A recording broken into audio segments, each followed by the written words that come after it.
Do you notice how quiet I was? It's more internal monologue than external, even though my lips are moving. Okay, I am so thrilled.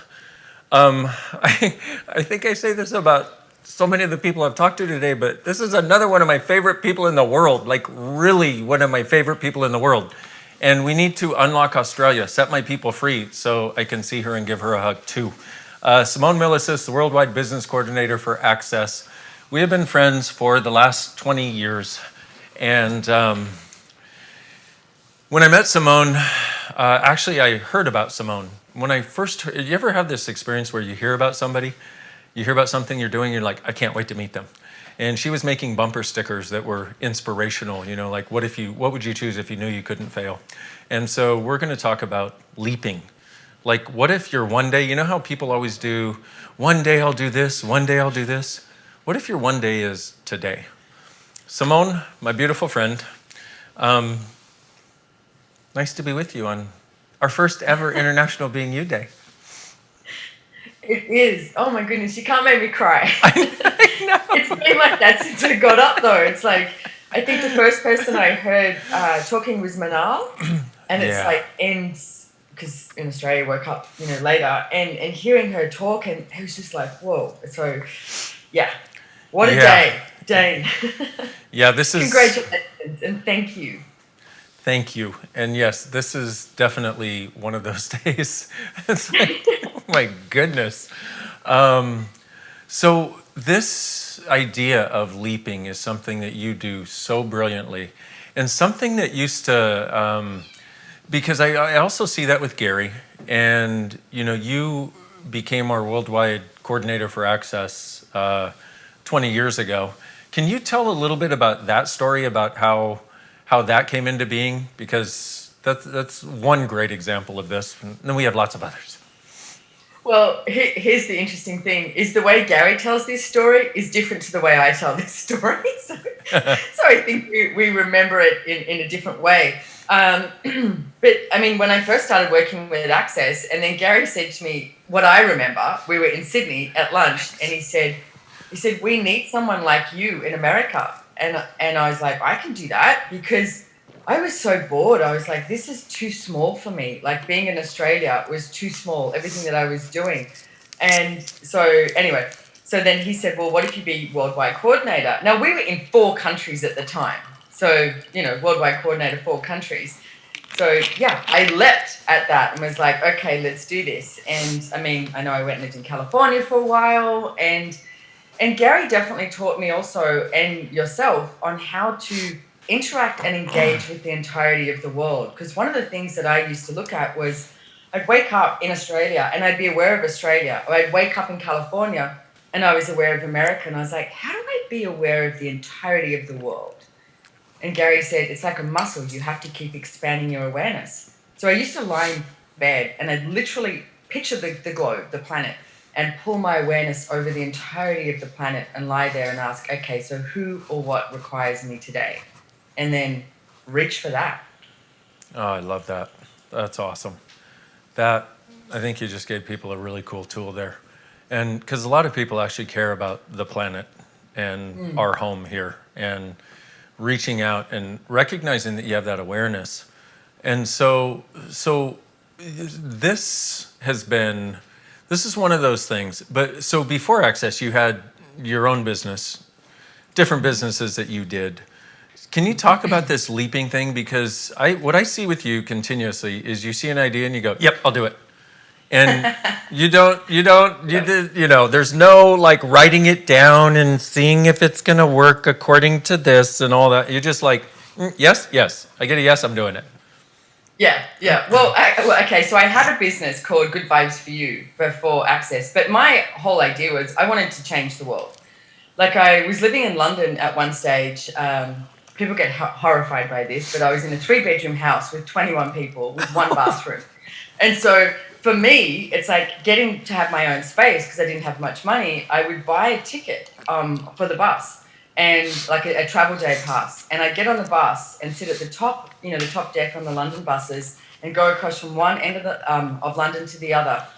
And I actually would write some stuff down because one day I was looking outside and it didn't matter what area we passed. Like there was, the Jewish area, the Pakistani area, the Indian area, the wealthy area, the poor area, all of this. And every time I looked out the window, I was like, I don't see anyone being happy. Like it didn't matter what race, color, religion, how much money they had or didn't have. I couldn't see the happiness. So at that moment, I went, you know what could I create and what could I choose that could change that? And I actually saw this, I saw a really famous musician and she had this T-shirt on and it was something written there that was really derogatory. And I thought, you know what? You have the opportunity and the possibility to change people's lives by who you be. And I went, oh, what if I actually created something that you could put like as merchandise, like on T-shirts and stickers and magnets, and hopefully someone would read it and know that somebody had their back, that there was a different possibility available. So that's how Good Vibes for You started. But I also had this concept. I was like, getting these different quotes out there that I got from famous people or I made up or whatever people I met around the world, and getting that out there. And then I met Gary Douglas, and I met a little bit after I met Gary, and I listened to Gary speak, and I was like, oh my goodness, this guy is talking about everything that I want to create and everything I want to get out there in the world. And you had these processes and tools to make it so quick. Whereas for me, I felt like I was going around and shaking everyone by the shoulder saying, don't you get it? Don't you get it? There's something different. We can actually be something different and choose something different. It's easy. But Access, like you and Gary showed me these tools and these processes, and I was like, I'm doing that. So I did. 20 years later, here I still am. Here we are. Oh, I love Yes. that. And it's so this idea of leaping. So here, this is the thing that I try to get across to people all the time is, if you get a yes, like just go, okay, what is it going to be lighter if I do it? Or what you and I have learned is yes or no. And yes is it's going to create more in some area of the world, yes. And we just leap, we do it. So you did this in your business. You had this target, I want to change the world. And then years later, here comes Gary Douglas and me and Access. And it's like, we speak to that because a lot of people, what they want to do is they won't leap until they see the entire path laid out before them. And it must be good, right, perfect, and correct before they even leap. Yeah. What do you say to that? I was actually telling someone the other day, how I see this is you choose certain things in life, right? And if you don't conclude that it has to show up like that, then you will actually see everything else that comes along that you go, oh, that. Like if I had decided that business, Good Vibes for You, was the only business I could have, like at that stage, so two stories. One, I was telling someone the other day how I was on tour because I was doing some merchandise for some musicians in Australia. And I'm on tour, backstage passes, AAA, access all areas. I've got all of that. A lot of really famous musicians were starting to ask me if I could do their merchandise. And, and I was sitting there and a friend of mine who's a musician said to me, hey, do you enjoy going on tour? And I went, I think I'd rather go on tour with this other stuff that I just found. And I realized I had everything I thought I wanted. And then I'd met Access and I went, I think I'd rather travel around the world with Access.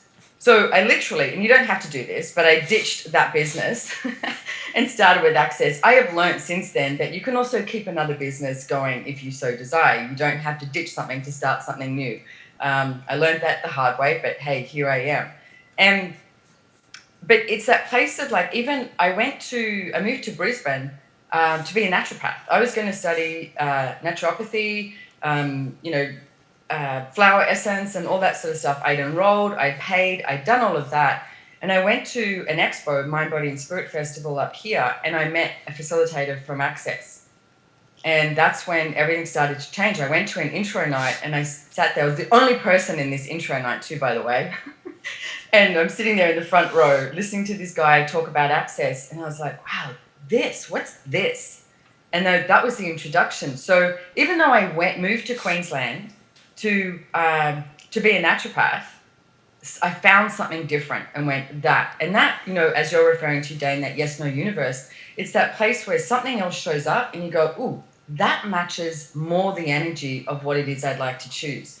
And then something else shows up. Like even right now, it's like, access consciousness is not, quote unquote, the answer. It's what I choose every single day because it so matches the energy and it changes every day. So it's like, yes, yes, yes. And we get to create it. We get to create the future by what we choose.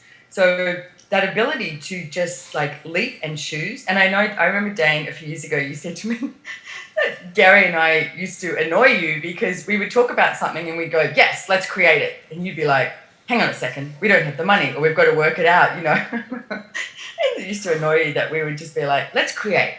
But that's it. It's like, let's create. I mean, I love that interview you just did with Gary. And he was saying about how he just kept choosing. And then, being in the movie industry and just keep choosing and just keep choosing and just keep moving forward. There is one other story that I know that this is why they called it this segment as well, is you've got to take some action when you leap. There was a story that like for years, I like to snow ski, right? And I know people find it weird when I say snow ski, but in Australia you have water skiing too, okay? So, and I talked for years and years. One day I'm going to go heli skiing. One day I'm going to go heli skiing. I spoke about it all the time. And I was in Colorado with a friend of mine and beautiful skies, like absolutely stunning, so clear. And he looked at me and he goes, hey, do you want to go heli skiing? And I was like, crap, I've been saying this my whole life. And now it's here. And I realized I was just saying it. I wasn't choosing it. And there was like no excuse not to actually choose it. So I went, yeah, okay, let's go. I mean, I did actually have a hysterectomy 9 weeks before. So my doctor nearly flipped out when I told him I went heli skiing 9 weeks later. But hey, that's another story. So I went heli skiing, but I realized I started to look at my whole life and go, oh, what am I talking about but not actually choosing? Like, where am I not taking action? Where am I not leaping? And, why not? It's like you create this place where you're like, oh, I'm going to do this, but choose it. Like, oh, what's the worst thing that can happen? Yes, I love that. What's the worst thing that can happen? And because that idea of, and the whole thing about leaping is also leap and course correct, Yeah. It's like most people won't leap because the course isn't already corrected. It's like, do you wait until all the lights are green before you leave the house to drive your car? No, you hit red lights, you hit green lights, you use Waze to go around the traffic, like I had to do on the way here today. And it was terrible. It gave me more time to listen to really loud music in the convertible. But anyway, but it's exactly that. It's like, here you are. It's a journey, man. It's not about getting it right. It's not about getting it perfect. And also, if you have a target like you did, the thing is, we limit ourselves so much if we have a predicted way that we're supposed to get there. And also, if we judge that this thing that's showing up different is not how we're supposed to get there, because what if this different thing is exactly how you're supposed to get there? What if it was required to get you off of the fixed point of view about how you were supposed to get there so you can actually get there? I mean, to me, that's the way it works. It's like, you've got one thing over here, you choose it, and then you go, oh, hang on a second, let's choose this. I mean, Dain, thank you for choosing access, because you went to school and paid, I don't know, in America, the fees for college, etc., are huge, and you became a chiropractor. But yet you chose access. Now, if you had gone, oh, no, I studied to be a chiropractor, I have to be a chiropractor, then the world wouldn't be where it is today. Thank you. Thank you for choosing that. Yeah. Thank you. And it's like, so if we keep choosing what matches the energy, it's like, okay, what next? And to me, that's the adventure of living. It's like, let's go. Exactly. What's next? And here's the weird part about failure also, because we need to speak about that, because a lot of people, embroiled in this conversation is the quote unquote fear of failure. But if you don't see it as failure, like if you realize, okay, I'm going to fail, whatever everybody else calls failure, I'm going to be doing that. It's not if, it's not when. I'm going to fuck some shit up. It's not going to be pretty, And yeah, I'm going to fail. And, and I tell people, I'm like, look, I have failed at more things than most of you have ever chosen, because I'm willing to choose it to see if I can do it, to have the adventure of giving it a shot, to see what might show up that I've never considered before. And if I screw it up, I screw it up. And I am really comfortable at this point with being really good at screwing things up. So if we could get there, if we could actually allow ourselves to start to have the joy of screwing things up, rather than this trauma and drama we put around it, as though it's somehow personal, as though it's a mark of us personally. It's not. I think it's a far greater mark of us personally to not have tried, and I would say a mark against us, a mark we put against us on our own. And can I ask something? Is this chair crooked? Does it look crooked? A tiny bit, yes. Yeah, the camera, it's been crooked all day long. I've seen that crooked camera since I got here, and now I realize, like, like this. I look like I'm like this. Now Brett's trying to, yeah, that's me. That's, okay, I just wanted to clarify that now that we're, 5 hours into the day, That's better. We're 80% done, but now is when I wanted to ask the question. Because I just sort of assumed. I was like, okay, well, probably, oh, there it is. Yay. Now my OCD has been satisfied. What am I going to think about now?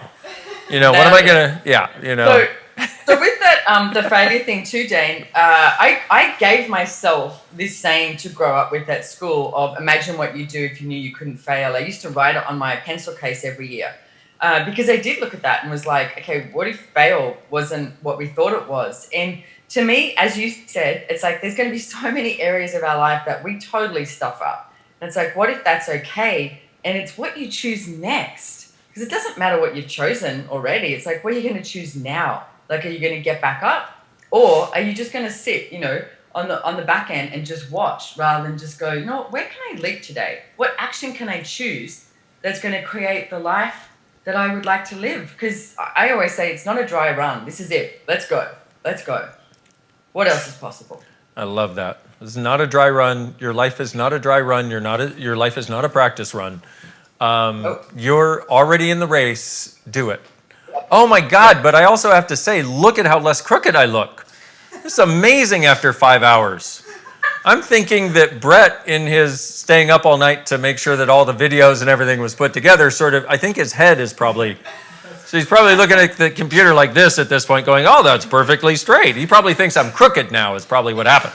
So anyway, but I so love, here you are. It's like, we have been co-creating this business with a lot of other amazing people around the world. But it's been this continuous state of that thing that used to terrify me about you and Gary, like you said, which was you'd go, should we do this? Yes. And I'd be like, wait a minute. Wait, I don't have the money in the bank for that yet. Hold on. What do you mean? Yes. Including the property in Costa Rica that we're building, El Lugar, this phenomenal place. And I put it on hold because of my own need to have everything perfect before we started. So I also want to say to people out there, like we're talking about this stuff because we've had a lot of experience of doing it another way that didn't work as well, which is why we wanted to have some of these conversations, because if you can learn from our experience and not have to be quite as stupid as we were, you can if you want to. You can be as stupid as you want to for as long as you want. No judgment here. Trust me, no judgment. Can't judge something you've been there and done if you're willing to be aware of it. And so that idea, though, of we have created this, and it's from this place of let us move forward, because if you're trying to figure it all out mentally, then you're stuck with the reality that you understand and know, and the ways of creating things that you know that have been handed down to you by people who thought that was the way to create reality, when in actuality, what this is about is opening up and letting the universe show you magic and following that path and actually having trust that the universe has our back, which is another part of being you. If you look at being you in business, it's like that's what we chose. Like when I came along, we were in Australia, New Zealand, the US, and Canada. So if you were going to structure a business, you would like hit some other countries and be like, this is where we're going to quote unquote target next. But we never did that. We were like, okay, what next, what next, what next? And we listened to like the whispers of the universe. I mean, I think we went to then Italy and Korea and the UK. It's like, that makes no logical sense. But being you in business, it's like, it doesn't make logical sense. You follow the energy. So, and that's how we have been the whole time, which is like way easier. than trying to structure something. Oh, way easier and also way more miraculous. Because I didn't really think about that, but you are correct. If you were going to structure the business, you would go, okay, now where do we have this? Where do we have this? But what we did is we were like, okay, who's asking us to come? Where's the energy? What's the lightest? And let's find a way to make this happen. And you are correct. That's so amazing. That is, we did Italy, we did Korea, and we did, where else? Italy, UK. Korea, and the UK. Was something that she went to. Yeah. Yeah.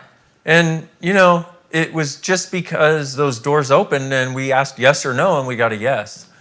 So this... And then Sweden was not far off, I think. And it's like, but it doesn't, like we were just being us in business, which we continue to be. I mean, it's called access consciousness. It's like, hello, consciousness has our back. Yep. It's like, and you hear and listen to consciousness and it's like, oh, that, which to me is so much like that. I mean, I always talk about the joy of business. And one of the ways that you put this to me recently, because I've always said that to me, business is so malleable. And when you're being you in business, it's got this malleability to it. And you went, oh, you talk about this like this, you know, humanoid playground of possibilities. It's like, yeah, that's how we be. That playground, the humanoid playground of possibilities. That, I just want to just...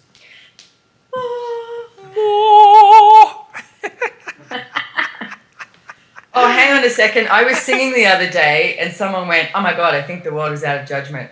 Wow. You're good. Oh, you have to, you have to hear.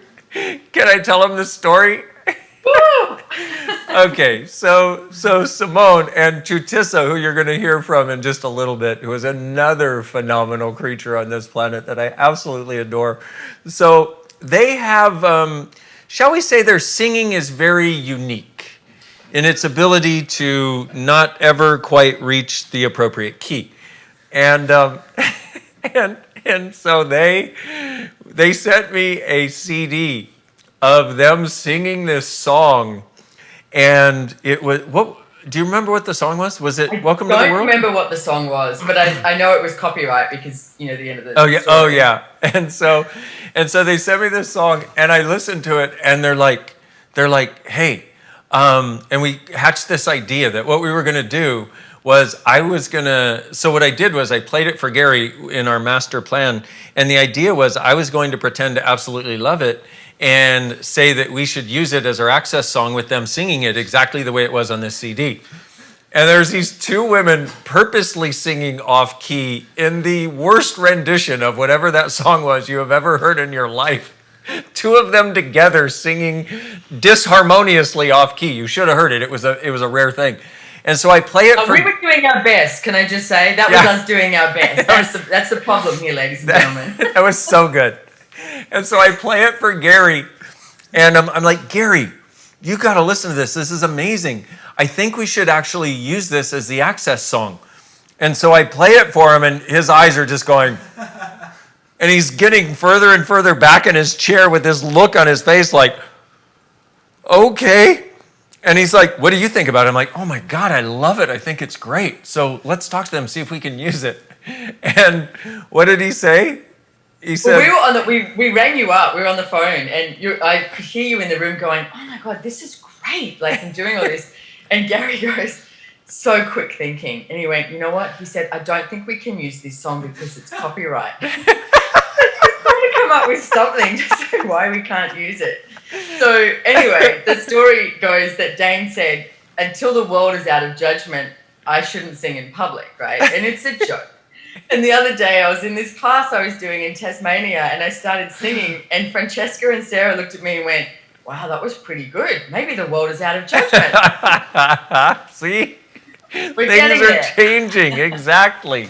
Leap and you never know what the heck will show up. Exactly. Just keep choosing. One last thing I want to ask you about is actually trusting you, because that's a big area for a lot of people.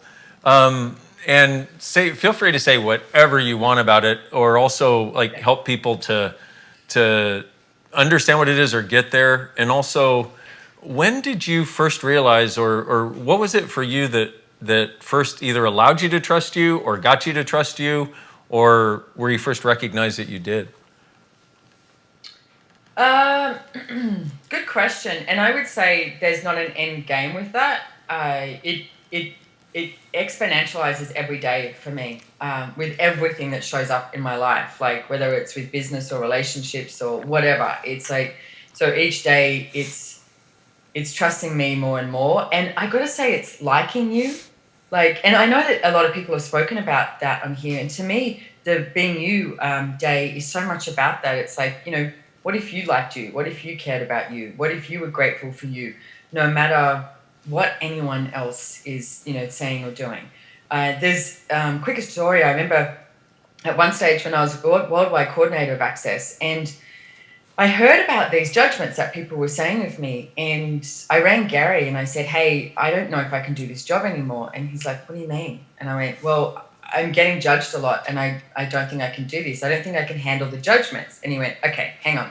He said, I want you to have a look at this. And he said, look at their lives and see what they're choosing. I was like, okay, not based on judgment, just have a look at what they're choosing. And he said, now I want you to have a look at your life and see what you're choosing. I was like, okay. And I could see that I was willing to choose so much more in that 10 seconds. And he said, are they judging you or are they judging what they have not yet chosen and might never choose? I was like, oh. So I realized too that not waiting for anyone else's permission to choose anything, to trust me and just keep moving forward and forward and forward.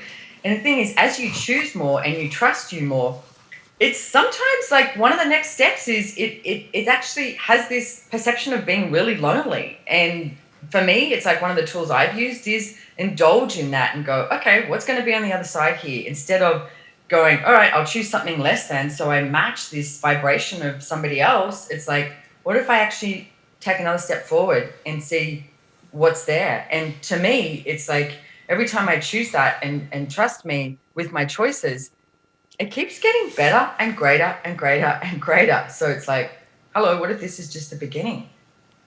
I love that. Thank you.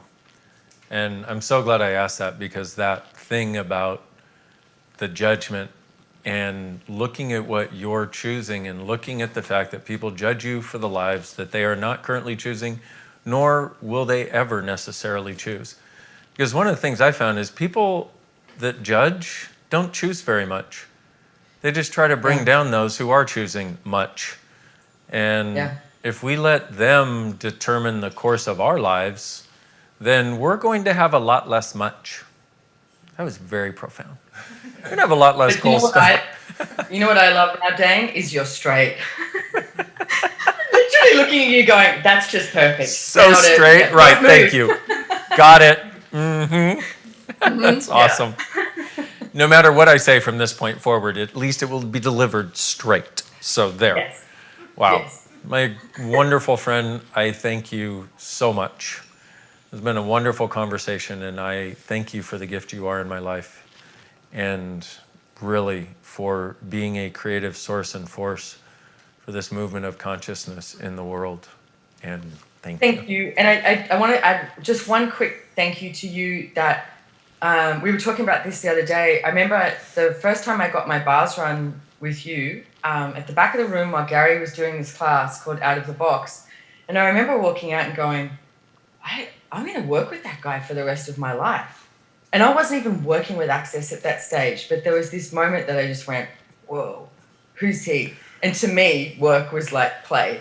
So basically, I'm going to play with this guy for the rest of my life. And thank you so much for being there for me continuously and so many people.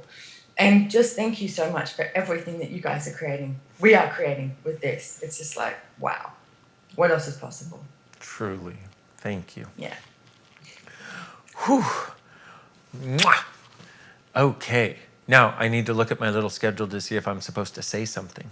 No, we have a bumper coming up, so I don't have to say anything. So apparently we are done, and let us go play. And my friend, thank you. Mwah. Bye-bye. Thank you.